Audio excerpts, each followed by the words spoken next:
Hey folks, welcome back to the channel. This is Jason, host of Fighting Words Financial. Somebody out there, let me know if you can hear me right now. I was having trouble with my microphone a little bit earlier today. Seems to be a frequent occurrence. I'm using what is supposed to be one of the best microphones out there. It's a Yeti blue microphone, but I seem to have problems with it all the time. So let's talk a little bit about what is going on in markets today. It's 1 o'clock. Market is coming to a close. Of course, my display is a little bit delayed. Of course, Dow Jones down about 200 points today. S&P that's 0.7%. S&P down about 0.4%. Nasdaq 100 up a little bit. Tech stocks did do kind of okay today. Really with Tesla kind of leading that charge a little bit.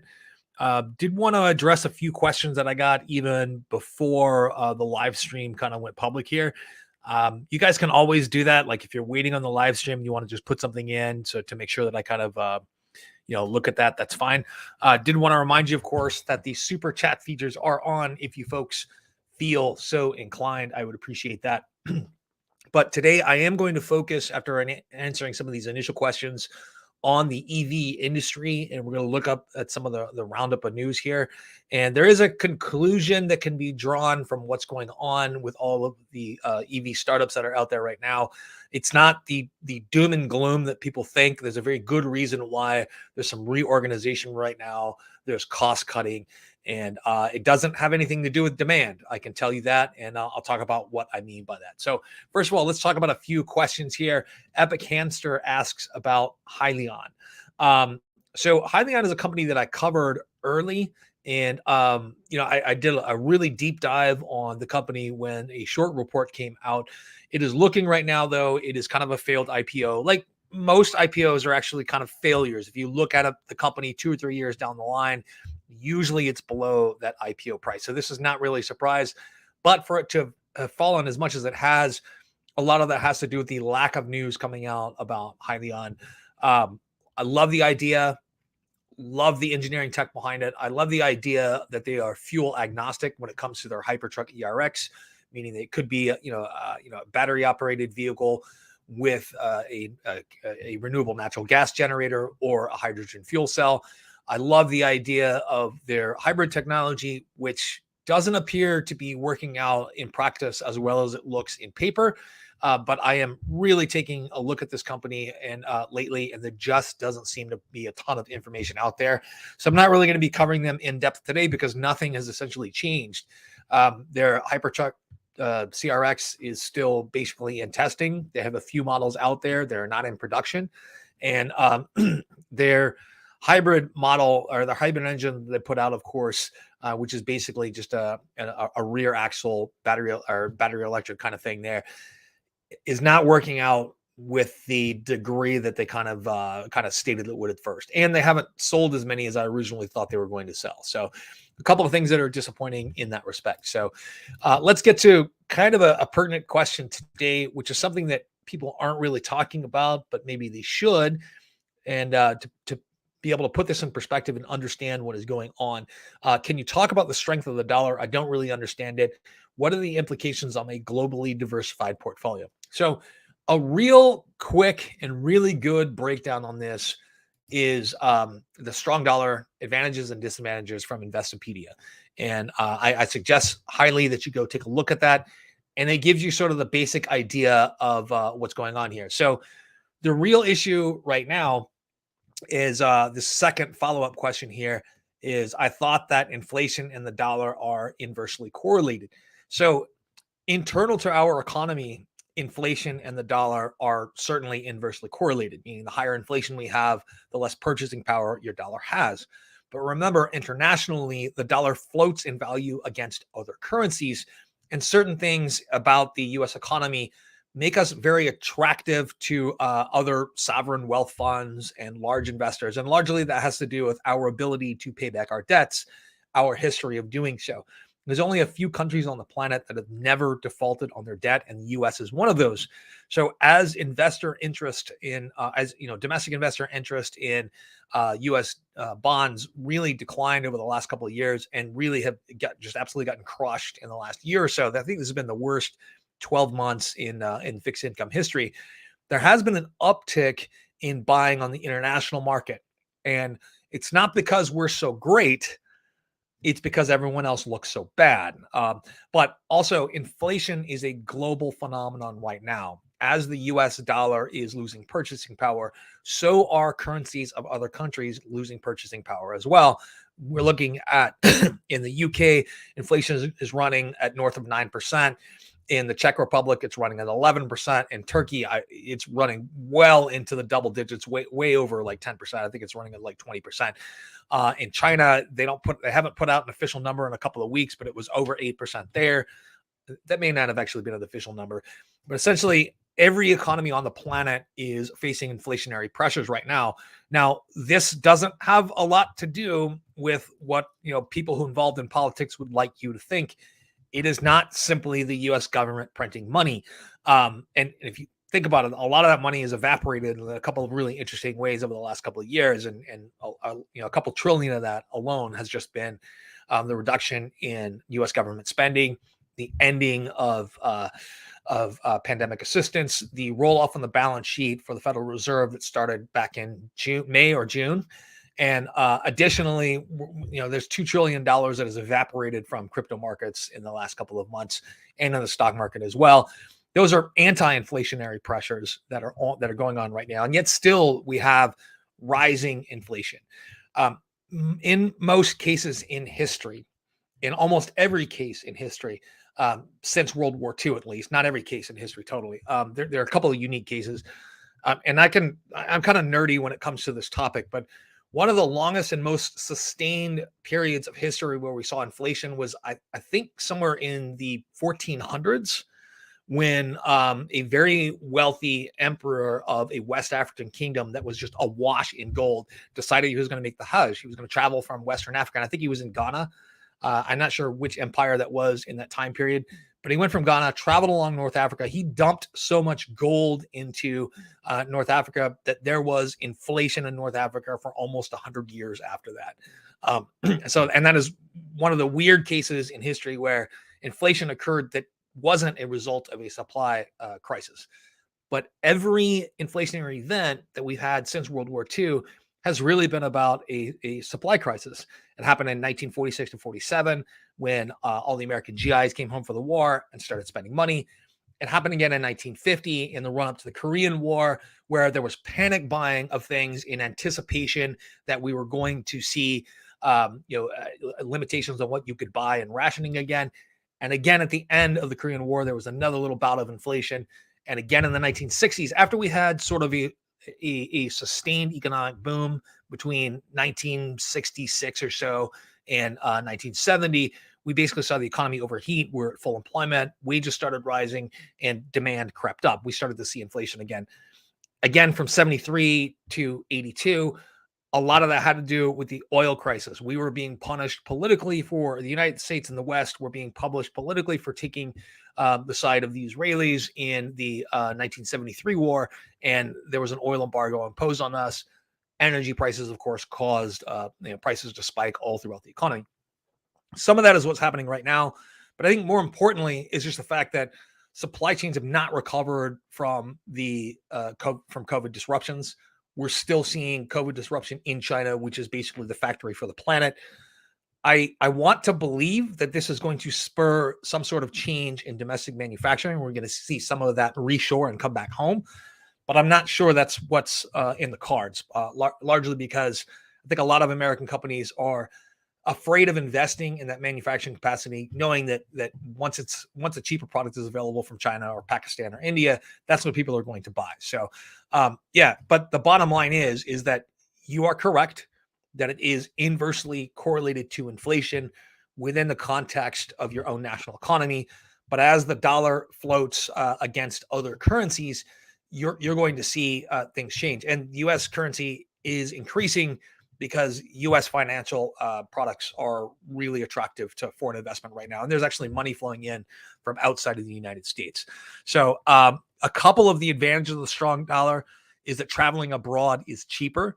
And I'm reminded of an episode I had when I worked at a local bank way back in the early 2000s, where a woman came in to exchange currency and she said, "Oh my God, I'm losing a third by changing it into the euro." And me, I have this huge flaw where if you ask me a question, I'm probably going to try and answer. And I tried to say, hey, that's not exactly how it works. But anyway, it created a giant argument. I almost got fired over it. But the issue is that it floats against other currencies. The values aren't necessarily absolute. And you're really looking at converting into that local currency and what can that local currency buy. It's not what can you buy in dollars. And there's huge price differences between the same product between countries because of demand differences, because of the way things are taxed, all kinds of things.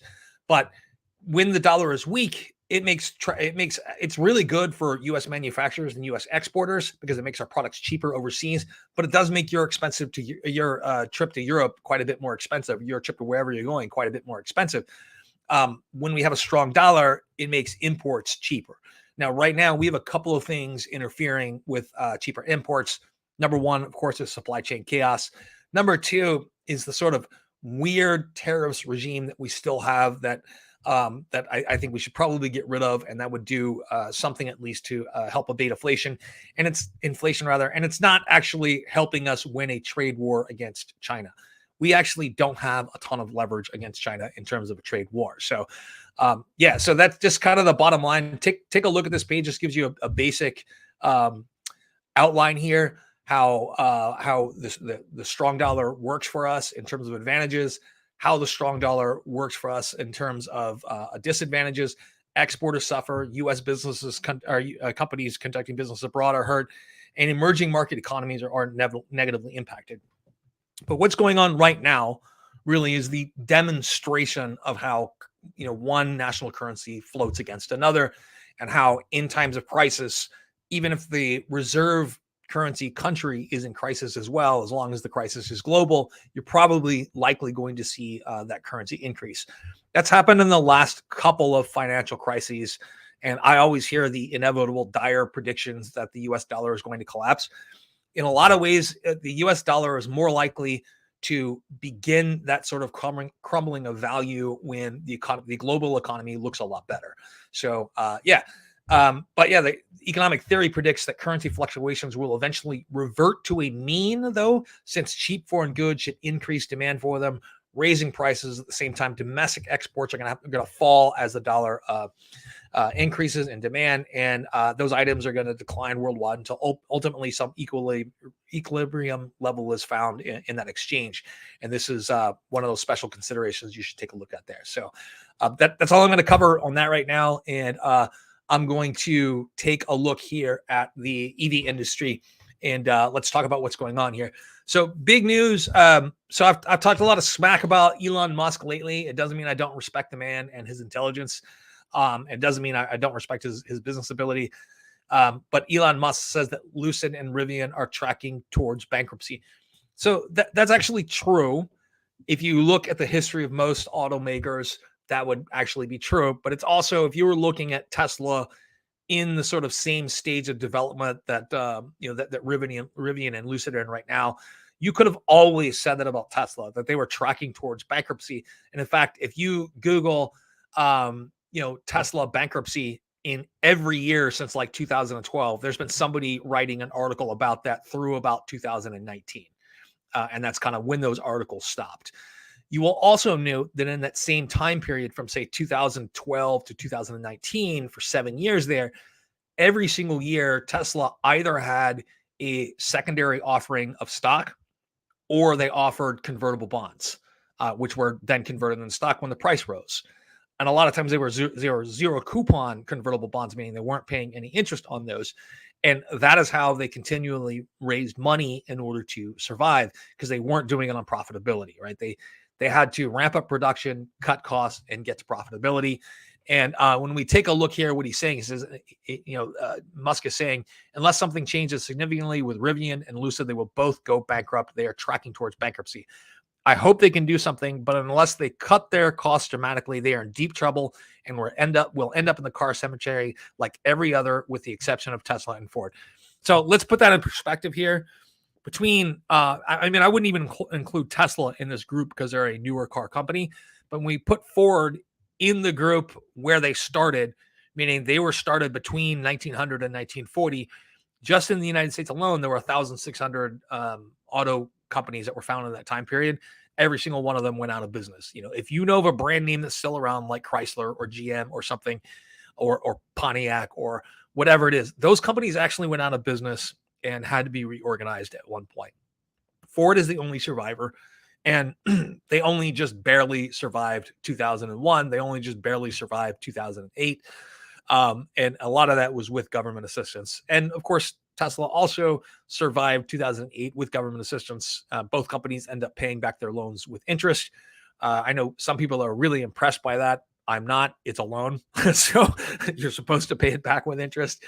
But yeah, so he goes on in this interview to make a couple of other things. And my advice would really be to cut costs immediately and across the board dramatically, or they are doomed.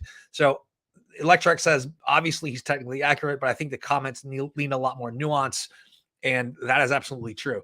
I think Rivian has about $8 billion in cash right now. They lost $1.5 billion last quarter, and it has significant negative gross margins. If it keeps losing money on electric vehicles it sells and delivers, it will go bankrupt unless it can raise more money, which can be difficult without signs of the trajectory changing. Lucid is in a similar situation. However, and this article goes on the same thing I just said, that this is where you would expect Rivian and Lucid to be at this stage of their evolution.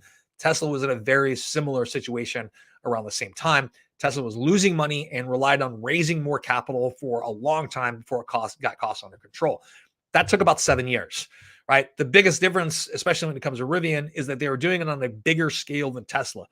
By the time Tesla was delivering thousands of vehicles per quarter, the automaker had achieved positive gross margin on them, although they were still losing money overall, meaning that the margin per vehicle was actually pretty good, but they were losing money overall in the company. So Rivian is still losing money on every vehicle that it delivers, largely because they're capitalizing their process a little bit differently, because largely they don't have a choice. They cannot follow the exact path that Tesla did. But again, signaling doom assumes that Rivian can't cut costs by scaling and cutting production costs. The other difference is that Rivian can afford it. I'm sorry, they have $16 billion in cash on hand at the end of last quarter. But to Musk's point, it is on a downward trajectory and something needs to change. But again, not unlike Tesla just 5 years ago. Both Lucid and Rivian have good products that are getting people excited, and they are now focused on ramping those products up while reducing costs. So, and I'm going to go on and look at a couple of other companies here and a couple of other articles, and then we're going to talk about what the overall change means here, because Rivian did announce that they're going to have some layoffs, even though they're hiring some people from Tesla right now. And they did recognize that they're expanding their capacity, their manufacturing capacity. They're building a new factory. They're working on supply chain here with I'll talk about here in just a minute. So Shoeless Joe, I'll talk about here in just a minute. Okay. Actually, I can talk about that right now. Can you pinpoint a time when Tesla switched from being a company on the brink of bankruptcy to a promising investment? So it was about 2 years into the Model 3 ramp up when it seemed pretty obvious that they finally had a pathway to profitability, when they had significant positive vehicle margin, meaning they were making money on the vehicles they were selling, but they were dumping the rest into increasing production at the time. So, which meant overall they were losing money. But it was pretty clear from that point was that all they really had to do was cut costs, and they were going to start making money. So that would have been about 2019. Michael Will says, can we please not talk about the Twitter debacle? I covered that pretty much in depth on Monday, my thoughts on that. My only thing is that it's going to take years to solve, and there's going to be tons of lawsuits, and the shareholder lawsuits haven't even come out yet, but those are coming. In terms of Tesla, like around 2019 would have been the time where you could say, hey, they really got it going. But about 2018, really, when they did that final really big secondary offering that had a huge war chest of cash, and their losses started to really shrink, was a time that was the first time I felt secure owning Tesla. And I got really lucky. I bought my first 100 shares for $33 or $34 a share, and sat on it for years without thinking it was going to do much. I was really convinced to do it by one of my own clients. It wasn't even my idea really to buy it. He kind of was so excited about the company. I did my research into it. This was before they really had the concept that they're going to be far more than a car company. It was an energy company. It was a car company. It was a technology company designed to move us away from a carbon-based economy. And really the sort of oligarchical control that the energy economy has had over the last century and a half. I mean, we fought a lot of wars over energy, and I saw this switch over to this type of economy might be one that would reduce global conflict over the years. And that's really the reason I got excited about investing in them. It was an aspirational investment. I did it for all of the wrong reasons, and it just happened to work out. Okay. Yeah. So another bit of exciting news, but let's not lose our crap over this. Okay. This is a company that is still in deep trouble. This is a company that does not have deep pockets. And for some reason, the CEO is like, I don't like to keep a lot of cash around because, you innovate under pressure. Okay, we innovate under pressure. But Walmart agrees to order 4,500 Canoo EVs for us last mile delivery and an option to buy up to 10,000 units. The issue is right now is Canoo probably doesn't have enough cash to make this happen. They don't have enough cash to build all of these vehicles.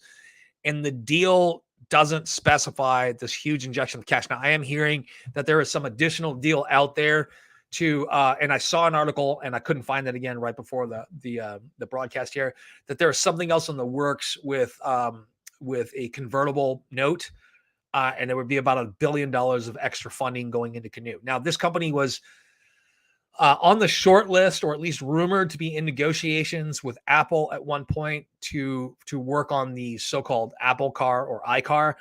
I've done videos on that a couple of times in the last 2 years, just talking about different possibilities with no confirmed rumors or anything. But Canoo at one point was working with Hyundai. That deal fell through. Canoo at one point may have been in negotiations with Apple. That deal fell through. Now I'm hearing that they may still be in negotiations with Apple over something. I don't know what. This certainly rescues them from the brink of bankruptcy. It would have been nice to ride up that 76% ride up on the stock, but it is not something that has been on my radar as far as to own it for a while. And I'm not going to get overly excited about this company, but this is back on my watch list. A lot of what's going on right now depends on their ability to raise cash to continue operations, right? I've always liked the design of these vehicles. Their modular design with large cargo space, more cost efficient than any other delivery van, at least in theory, because there's not a lot of them working. But they're going to be used for Walmart workers to deliver online orders. And they have a deal right now that they can't work with Amazon, which I find very interesting. So they can't sell any of their vehicles to Amazon. They're pretty much married to Walmart at this point. I would have to believe that if Walmart is committed to 4,500 EVs, they have to be working behind the scenes on some way to some way to help them finance this deal as well. And it's not just about the warrants here. The warrants here, it's not clear that there's a giant exchange of money here. It's that Walmart has the option to buy shares at a certain price. The price is in the article. I'm not going to take time to look at it. So this is interesting.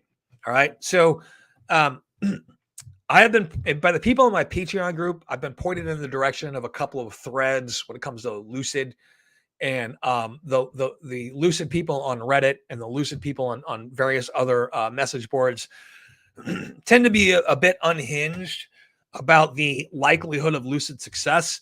I will say one thing. I think that has been improved a little bit by what's going on in terms of the Q4 results. Even though the Q4 results are not wonderful, Lucid announces Q4 results. They're sitting on $2.4 billion in orders.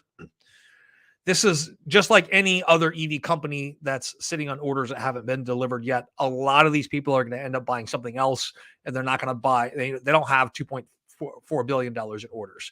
And in terms of production time, a lot of the orders they do have are not going to be delivered till 2023. A lot of these folks are going to end up buying something else. They're not going to wait that long. But there is some pretty good news here. And this is all the way back from March 2022, but there's some good news here too. They announced Q4 results and they're cutting production goals. Not good. Okay. But here is the good news. So reservations increased by 47%.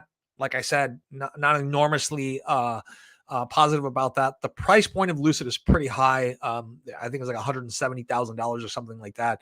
They now have reservations exceeding 25,000. They've delivered 400 vehicles by March since the company started production in September. And but here's the big deal. They're teasing an SUV, of course. I'm not going to go into that, but this is the big deal. Location developments on the production side. Work is underway on a 2.85 million square foot expansion of Lucid's Arizona factory, expected to come online by late next year. The extra capacity will enable the automaker to expand production from 34,000 cars per year to 90,000. But here's a really interesting thing. Rawlinson said that the company is gearing up to start construction of a new factory in Saudi Arabia. No word on the size of this plant, but adds that the facility plans to have an up to 150,000 vehicle capacity when it goes online in 2025. This is actually, I think, a really great idea and a really smart idea in in a status obsessed society like that, where you have competitive buying there as a sort of a national sport. When you have a really strong luxury vehicle market, and a lot of what happens in Saudi Arabia culturally gets exported to other countries as well. I'm not talking about like movies, film, and things like that, but I'm talking about status items get exported to other cultures in that area. This could be a really smart move in terms of what Rawlinson is going to do. Labor costs actually they are going to be extremely cheap. He likely will not be employing Saudis. I worked in Saudi Arabia almost 25 years ago. People and the labor force there would be primarily from Southeast Asia, and it would be dirt cheap. The market is there. They're going to see those vehicles. It's going to be produced in Saudi Arabia, and they have access to other extremely wealthy markets in the area where people have the disposable income to buy these things. If you've never been to UAE or Bahrain or anything like that, then it's kind of hard to comprehend. You walk down the street and you see these $500,000, $3 million cars all over the place with the keys just sitting inside, windows wide open, and no one's worrying about anything getting stolen or anything like that. And these are car people for the most part. These are car people. And I think it could be a really smart move. So that's one of the things I want to see, but still it's a wait and see kind of move. So there's been some production delays, but interestingly, the CEO Rawlinson cites the delays not mainly as a result of semiconductor availability. It's a problem that lots of automakers are facing, but instead the issues stem from sourcing basic components like glass and carpeting, which I've had some really weird delays with some of my businesses where just certain chemicals needed to make like jiu-jitsu mats weren't available, and we weren't able to purchase those. And these are certain petroleum-based chemicals. It just wasn't available because there's one factory in the United States that makes it, and they were completely sold out for 4 months. Really, really weird things happening like that all over the market right now. So, yeah, big news with BYD is this: Chinese electric car giant slump fuels speculation on Warren Buffett adjusting holdings. Shares amounting to 20.49% stake up here in Hong Kong's CCAS. BYD falls even after media reports that Berkshire bet is unchanged.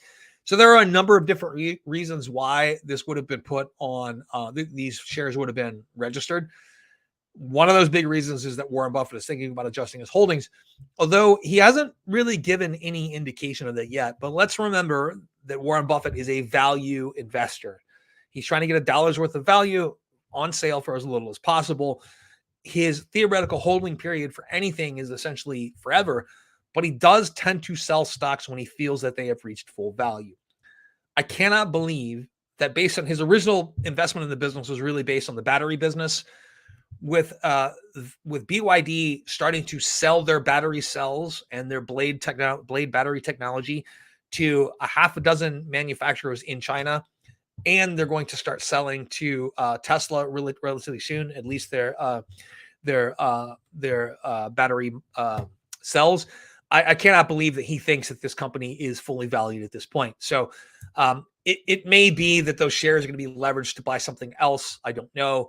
It may be that the government just required him to register those. Who knows?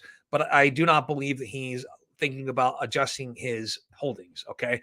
But that stake was identical to the size of Berkshire's last reported BYD position in Hong Kong. Remember, this is held on the Hong Kong exchange. So these moves are often seen by traders as precursors to sales, but shares must enter the system before the transaction is going to be settled. So Buffett's given no obvious hints, but the stock was down 12% of the day. I wish I would had the money to buy more. That would have been nice. So what else is going on with BYD here is pretty interesting. BYD says it's about to start supplying Tesla with battery cells. This is their Blade battery here, which is innovative. So the Blade battery, and in particular, I think is likely to become a lot more popular. And they are supplying this battery to numerous other electric vehicle makers. One of the reasons why it is going to be more popular is, number one, as far as lithium ferrophosphate batteries go, or lithium iron phosphate batteries go, it has the most energy density out there, and a lot of it has to do with its battery management system. But number two, it's the safest battery out of there. Even severely damaged, they're a lot less likely to catch on fire than the leading batteries that are out there. And if you look at what happened with the Chevy Bolt recently, with the massive recalls and how much that's going to cost a company's bottom line, I can see a lot of companies switching to this battery. And they also have a cell to frame way of doing this. They're doing this on their new BYD seal, so they're kind of copying Tesla's design innovations in that respect. But if you look at the likelihood of a recall with some of these other batteries, how much it's going to cost you in terms of that recall and replacing battery cells, I'm thinking that as a risk abatement strategy, at least in the near term, in the next 2 to 5 years, lithium ferrophosphate batteries provided by BYD, based on their safety profile, it might be a direction that a lot of companies are going to go. So it's very interesting. So while undergoing nail penetration tests, the Blade battery emitted neither smoke nor fire after being penetrated. Its surface temperature only reached 30 to 60 degrees Celsius. Under the same conditions, a tertiary lithium battery exceeded 500 degrees Celsius and violently burned, while a conventional lithium iron phosphate block battery did not openly emit flames or smoke, but its surface temperature reached dangerous temperatures of 200 to 400 degrees Celsius. This implies that EVs equipped with a Blade battery would be far less susceptible to catching fire, even when they are severely damaged. And based on the experience of the Chevy Bolt and their recall, I think that this is something that is likely to happen. This article is on Electrek if you want to take this out or take a look at this, and it gives you a good view of how it's a little bit different than all the other batteries out there. It can go directly from cell to pack, not unlike Tesla's structural battery technology. And when the report came out last year about Tesla testing the new cell from BYD, it stated that Tesla already had cells at tests in vehicles, and it could start deliveries for production in the next quarter of 2022. So, and Electrek thinks this is surprising and not surprising at the same time. I don't think it's surprising at all. Tesla is looking at getting batteries from any source that they possibly can. That is one of the big bottlenecks right now. So, so Rivian Arrival announced business restructuring, and Tesla continues to lay off. Last we heard, Rivian was reporting an optimistic uptick in production, assembling a total of 7,969 EVs since the start of production late last year. And at the same time, Rivian reiterated that its goal of producing 25,000 vehicles this year is still achievable. I don't know if it's achievable or not. I do really like, and here's my issue with Rivian and Lucid and Canoo. I want these to be success stories. I desperately want these to be success stories.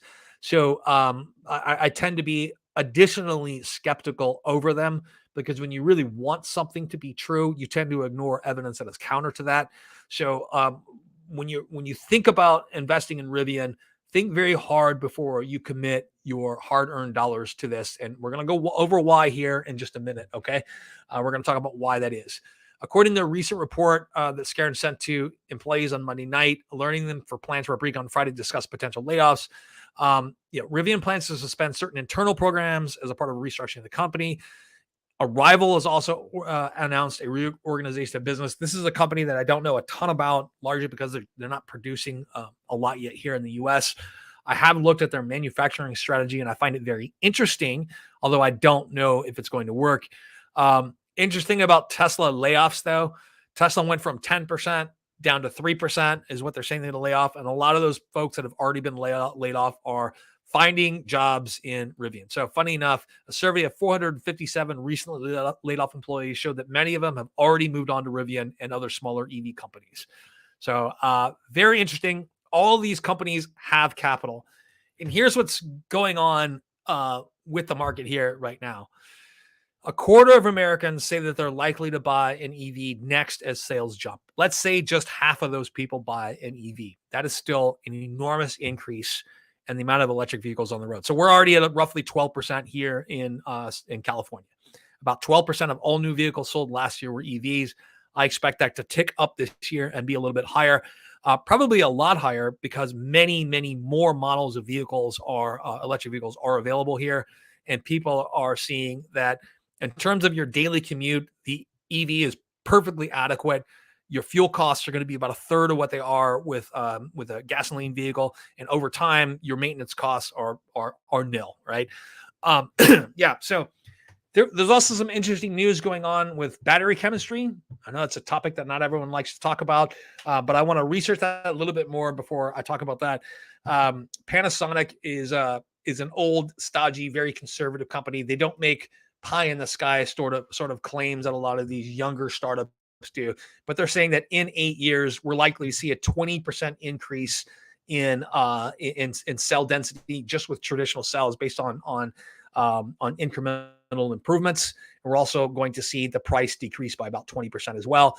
That doesn't sound overly aggressive, but for Panasonic, a really conservative Japanese company, that's a pretty stunning prediction, I think. So, but that's not something I'm going to go into in depth because I need to research that more before I understand that. So, but I think this is pretty impressive. A quarter of Americans say they're likely to buy an EV next as sales jump. So, higher purchase price is what some people were concerned with. The average cost of a vehicle in the United States is something like $46,000 a year. Your base price, Tesla, is right around $46,000. Concerned that there are not enough places to charge. Some people have those, but I think a lot of people are going to find out that they're not driving more than 250 miles a day. Concerned about running out of charge and driving. That's always someone's concern, but there are people that make cross-country trips on a regular basis with their Teslas right now. Unsuitable for long distance travel.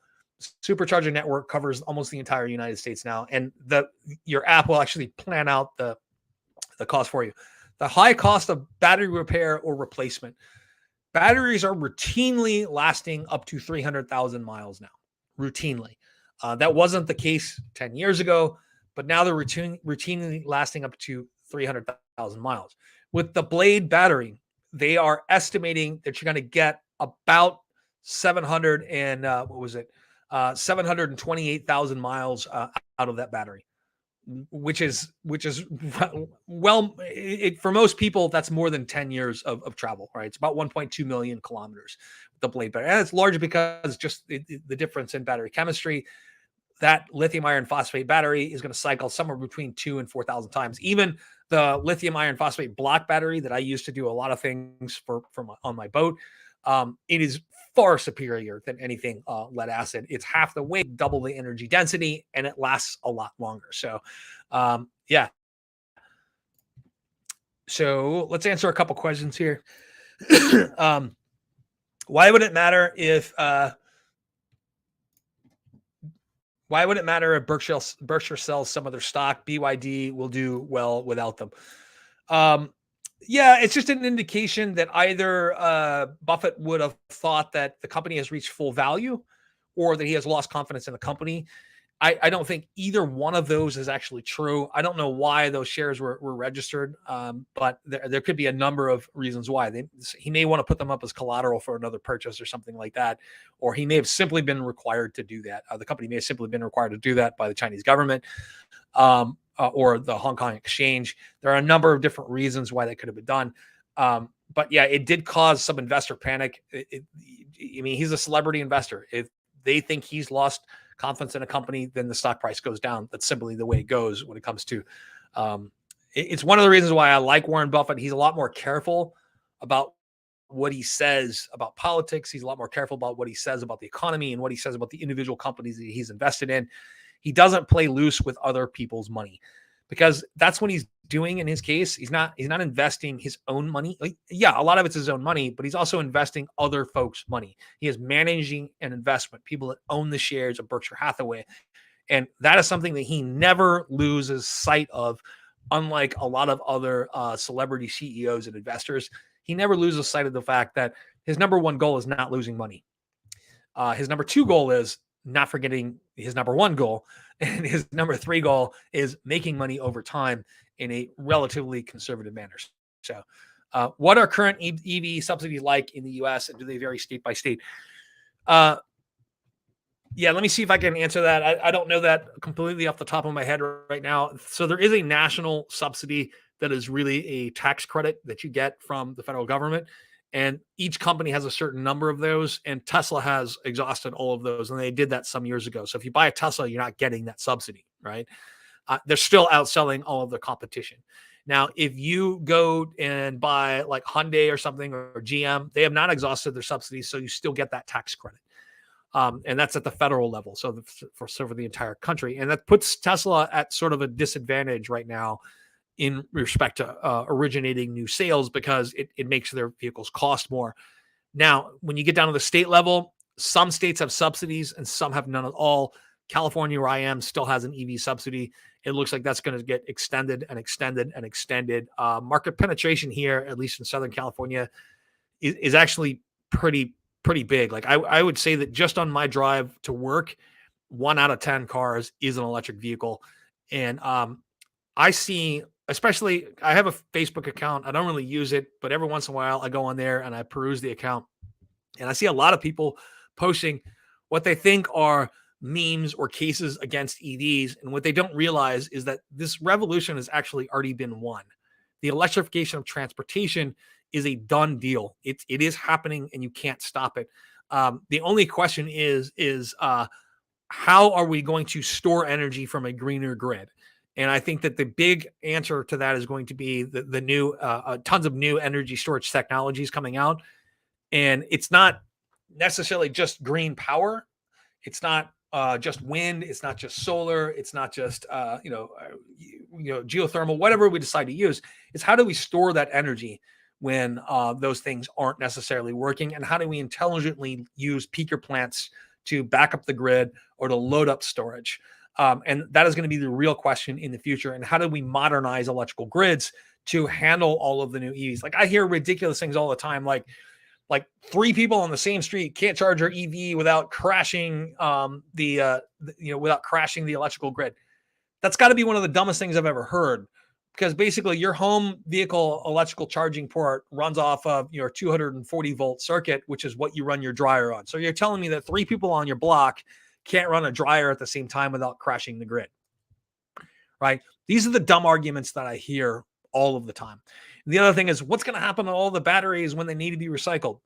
Well, right now, everything being produced right now is going to take about 10 years before it needs to be recycled.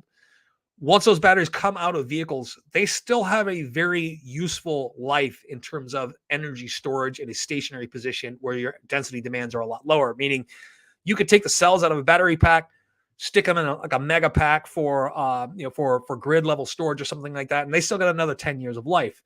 Then at that point, you're going to need to recycle those batteries. Right now, we don't have a ton of people recycling batteries. One of the interesting points that has been made recently is that electric vehicle production is all going towards automation, but the battery recycling is all done by hand right now. And so there's a number of companies out there that are working on automating recycling. And recycling is going to be big business. Hold on a second. So everyone is stating there's going to be a deficit of lithium battery metals in the current market. The SPL job at the same time. It's a DCA. Yeah. So I would probably DCA LIT. Albemarle is a huge component of that. But Albemarle is just one company. I would probably DC or dollar cost average into LIT at this point. I don't hold Albemarle as an individual stock. I just hold it through LIT.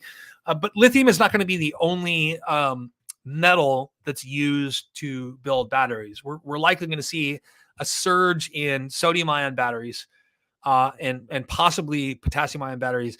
I haven't seen that many articles on potassium ion batteries. And I don't. And I was recently told that there is a bit more difference in the chemistry with potassium than there is with lithium. A lot of the research done on lithium batteries can be sort of recycled and used to some degree with sodium ion batteries.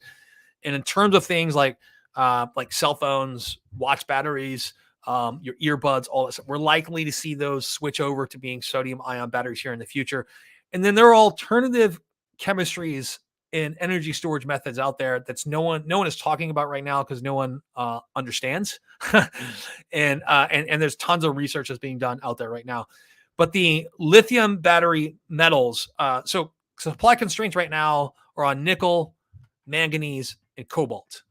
And when I keep talking about lithium ferrophosphate battery chemistry, that's because lithium, phosphate, and iron are not limited in supply. These are wonderfully abundant all over the planet. So cobalt, nickel, and manganese, some of those have supply constraints where we just don't have enough in the way of deposits. Some of those have constraints politically where you're getting a lot of cobalt from the Congo, which is causing a lot of human misery there. So we are likely to see a couple of different factors that are going to drive diversity, like cathode diversity. There's also new research going to anodes too, and I don't really talk about that. But you have your graphite and your silicate anodes that people are testing out there right now, and of course solid state batteries. But lithium is not rare. It's the 26th most abundant element on the planet. It is not rare. And it is not concentrated in any one country. There are deposits everywhere. There are massive deposits in seawater. So let's say, like for example, in Carlsbad, California, there is a desalination plant, and you could see countries who have nuclear powered desalination or are looking at nuclear powered desalination probably get into some way of capturing lithium out of seawater as well. The problem with lithium and sodium, of course, is they do not occur in their natural elemental charged form, and you have to refine them in a way to make them into cathode materials, and it makes it kind of expensive and makes it kind of difficult. But these materials aren't rare. That's the great thing. What we have a problem with right now is production capacity. There aren't enough people mining it, and this is one of the big problems too. Is there are going to be thousands of companies that pop up saying that they have new lithium mining technologies.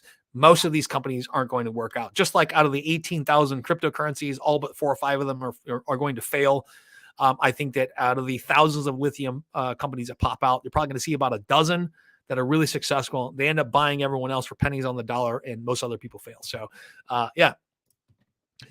Here. So we have an Aussie company, Nio Metals, which is building a battery recycling plant for Mercedes, but said it will take up to 2030 to scale. They have a small pilot plant running. That's great. Most of those cars that are being produced right now, they won't need to recycle their batteries for that amount of time unless they're driving up to 300 or 400,000 miles. And that it's plenty of time to scale that up. And they're not the only one that's going to be working on this. The recycling business is going to attract a lot of money in there. So water isn't rare. It covers, this is a good one. I could tell before I read it. So it covers 7/10 of Earth's surface, but how much of it can you drink due to the impurities? It's the same with water. Yeah, it's just expensive to purify water. It's expensive to purify water at scale. And this is going to be the problem with lithium as well. The main thing that I keep running into is that people that think that lithium is rare. The other thing that blows my mind is that 1 minute of Google research would tell you that rare earth minerals or rare earth metals aren't actually rare. And that's one of the things like neodymium or whatever, I think is actually like the 19th most abundant element on the planet or something like that. And they got the name rare earth minerals because the deposits had, yes, no, Michael, I know that's what you're talking about. But lithium's not rare, and water isn't rare. But 7/10 of the Earth is actually covered with salt water that you can't drink, but you can distill salt water, and that's distilling is not the process you're doing in lithium, but that is the issue there, is that we have to innovate new ways of refining lithium to get it quickly to market. And that is the big challenge. That is the big challenge. Like, I think that in some ways, because there's no time pressure on a recycling market to form immediately, that it's just going to take a while. It's going to creak into existence and billions of dollars are going to pour into it. But the need for it really is 10 years down the road. In terms of new lithium technology when it comes to refining and processing, I think we're going to see an ungodly amount of money pouring into that. But lithium is not going to be the only energy storage solution. And so metal batteries are not going to be the only solution out there. Like, I had an interesting conversation at a 4th of July party with a graduate student that's working on a number of different energy storage technologies right now. These are all theoretical, of course, no practical application at all, but they were wildly divergent from any chemistry that I was actually familiar with. I had a lot of difficulty following it, even though he broke it down into simpler terms that I can understand it. And I could tell he was breaking it down into simpler terms than he wanted to, because he wasn't able to convey all the nuances to me. But I need to actually talk to him and see if he can point me in the direction of some papers. But there are a lot, and some of the challenges with batteries, when I was questioning him about this in terms of longevity, cycle life, in terms of all the damage, some of those challenges don't even exist with these new types of chemistries. Of course, they'll find something else though. But no, so pretty excited about that. Like, for right now though, I am buying shares of LIT, betting on the long-term growth of the lithium industry. And taking a pretty wide bet on this and using an ETF to do this rather than investing in individual stocks. So just as dangerous as it is to take individual bets on any auto company during this new revolution, I think it's going to be pretty dangerous to take, really concentrated bets in the lithium industry as well. Although if you had to take a concentrated bet, Albemarle would probably be a good way to go. So, so this is kind of where I wanted to take the EV discussion today. And there was one question here. Let me see here. Let me see here.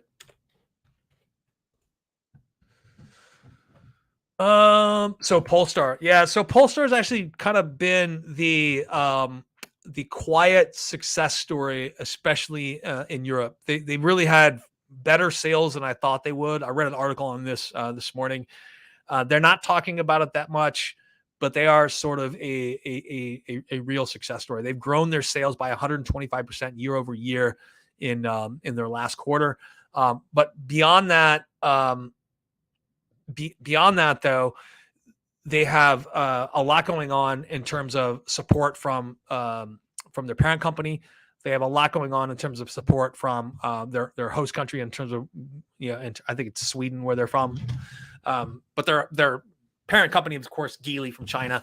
And they have a lot of advantages when it comes to raising money as well. They're well connected into financial markets. Like, I have serious doubts about Canoo's ability to raise money going forward. That is my issue with them. But here's the overall point I wanted to make with all of these things that I'm talking about. It seems like a lot of bad news mixed in with some good news here when it comes to the EV industry. So what's going on right now with the EV industry is not that everyone's preparing for a reduction in demand. They are not, especially with projections that a quarter of Americans would like to buy. Not all of them can afford it, but of a quarter of Americans would like to buy an electric vehicle for the next vehicle. You're going to see a race down market by the smarter companies out there, where they want to race down market with a car that they have plenty of margin on, that they can sell to a much broader market. But all of these companies right now, and this is the point I wanted to make, they are preparing for an environment where raising money is more difficult. And so they're cutting costs right now where they can. They're eliminating their employee redundancies right now. They're going to try and force more productivity out of their employees. They're reducing some of their internal programs, and they're doing that to make their balance sheets look better. And because they are preparing to go out and look for money on the fixed income market by using convertible bonds. Well, it's sort of fixed income, by using convertible bonds, or to make secondary offerings. And I can tell you, I don't think the market has a lot of appetite for secondary offerings right now. So you're probably looking at warrants and convertible bonds. This is how they're going to raise money in the next year or so. Do you think Fisker will ever deliver a car? Seems to be massive promises and very cheap price. If Hemrick and his wife left the business, it would die. Man, I have not been able to understand why Fisker keeps getting resurrected. I really haven't. And it's not that I have anything against Henrik Fisker, their vehicle, or their ideas. It just seems like they've gotten massively unlucky. They have not been able to attract the attention they want. So I don't know if Fisker's ever going to be able to deliver a car. And I'm trying to remember if their deal with Magna is still ongoing, if that's who's going to end up producing their vehicle. But yeah, I agree with you. If Henrik and his wife left, the business would die. If Tesla was abandoned by Elon Musk, I think the company would survive. I think the stock price would crater, but I think the company would survive. And a number of other companies like this, their CEOs are pretty much interchangeable. But with Fisker, that is definitely not the case. So that presents a lot of personnel risk, in my opinion.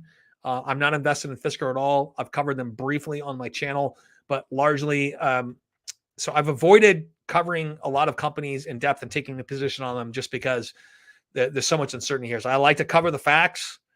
I like to cover what they do and then not talk about whether or not I'm buying or selling this company, because in most cases, I'm not buying or selling the company.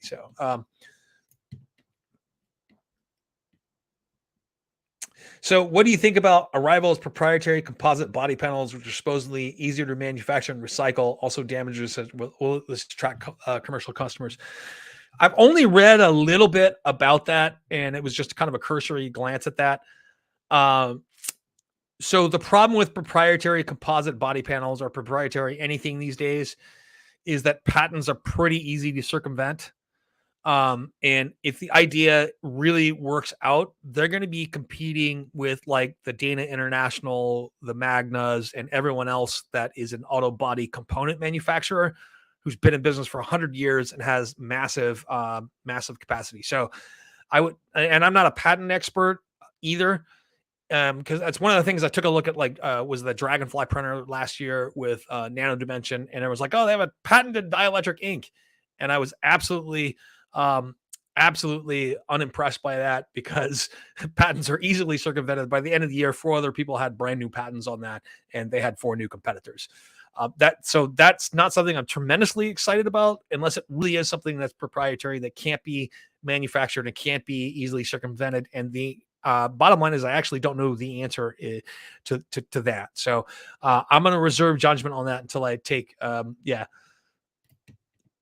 So, so are you continuing to add your Upstart and Unity holdings after recent news? Yes. And here's why. So when I say continue to do that, I sold a couple of puts on Upstart at 20, meaning that I expect the price to go below 20. But in case it doesn't, I wanted to be paid just for thinking about buying more Upstart. So I think my premium on that for 2 puts was like, I don't know, like $500 or something total. This August 19th expiration. It may have been like $450 or something like that. So I made $450. If the price goes below 20, I'm happy to buy it. So a lot of people don't understand banking. They don't understand loans. They don't understand what Upstart actually does. Is they don't hold a ton of loans on their balance sheet. What they do is they originate loans for other banks and investors who will keep that on their balance sheet, or they'll try and sell it. So when interest rates started to rise, there was a little bit of reduction in the appetite for the loans that Upstart had. So they ended up keeping them on their balance sheet, which meant they kept all that risk.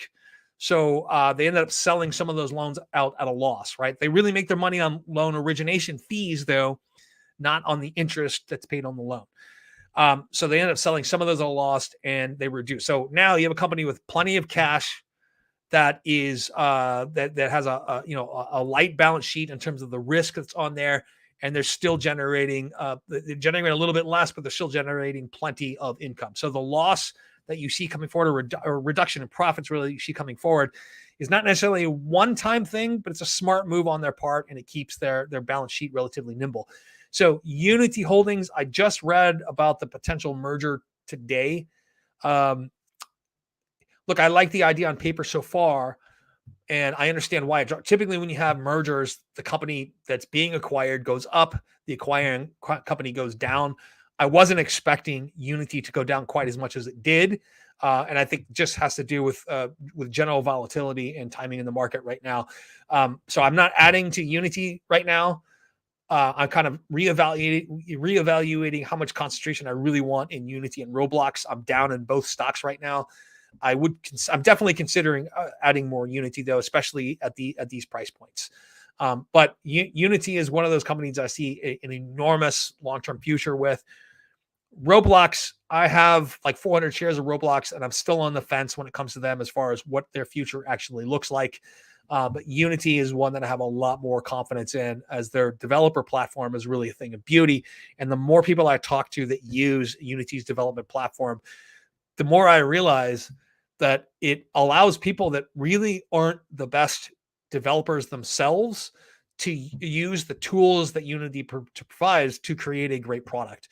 And this new partnership they have is going to help them monetize that product in a lot better way. So you're not really going to see results from this for a couple of years down the road, though. It's not going to add to the bottom line a couple of years down the road. So I kind of understand market reaction here, but I do think for me personally, it provides an opportunity. So yeah, with U.S. inflation hitting 9.1%, what are your thoughts on the next 12 to 8 months for investing? You don't really have a choice. So it's like you can either keep your money in cash and lose 9.1% annually, or you can take some risk and invest in the stock market where at least you have or in real estate where at least you have a chance of making some more money, even though the possibility of further market declines or the possibility of a decline in real estate prices is very real. What is absolutely certain is that if you keep your money in cash, you're losing money. You're losing purchasing power. The dollar is dead. The dollar is in terms of just sitting on it. Cash has been trashed for a long time, and it's never more true than it is now. So I will personally continue to invest. The problem with 9.1% inflation right now is that I actually need to save more cash. I like to keep a certain amount of money in reserve, meaning a couple of years of living expenses. That usually stays in the savings account. My expenses are probably shockingly low for someone who lives in Southern California. And it's largely because I don't like to buy things. It doesn't give me any pleasure whatsoever. Experiences do. But I take all of my available cash after that and I invest in, whether it be new businesses, whether it be property, whether it be stocks and bonds. I haven't bought bonds in a really long time. But junk bonds are starting to look really attractive. Junk bonds are definitely something that you want to buy when times are bad and prices are beat up. And I like to buy them at just below investment grade. But that is something I'm taking a look at here in the future. But no, at this time right now, you really don't have a choice in terms of staying in cash or investing. You have to invest in something or you're going to get eaten alive by inflation. So essentially at 9.1% inflation at 7.5 to 8 years, whatever money you had in the bank, your purchasing power will have declined by about half. So yeah, not much in the way of choices. So we are coming up on an hour, folks. I'm trying to limit these to between an hour and an hour and a half. Today, I need to limit this at about an hour. I wanted to thank everyone for the great questions today. In the last couple of days, I've been covering topics that are a bit more opaque, I think, and people haven't really wanted to participate. Today, everyone wanted to participate. We had a lot of questions about that. So tomorrow, I'll be back at 1 p.m. Wait, what day is today? Today's Wednesday. Yes, tomorrow I will be back at 1 p.m. And as always, I'll be taking Friday off. I'll probably be at the beach. And because that's one of the things that's awesome about Southern California is I live about 4 miles from the ocean.